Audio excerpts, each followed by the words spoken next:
Turklarni Samarqandcha stilda qurayotgan uyimizni oxirgi etaplari davom etyapti. Hozir buni ko'rsataman.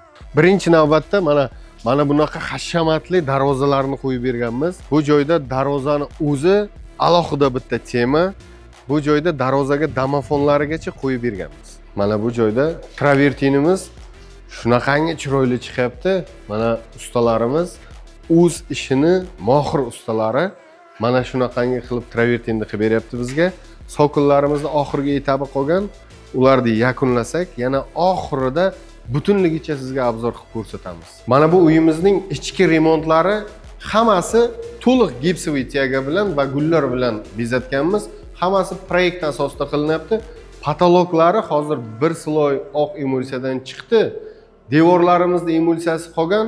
Buni yana yaqinda sizga to'liqligicha obzorini kafillar bilan birga qilib ko'rsatamiz. Plan bo'yicha bu obyektimizni fevral oyining oxiriga topshiramiz. Topshirayotgan jarayonimizni to'liq obzor qilib sizlarga ko'rsatamiz. Bizni kuzatishda davom eting.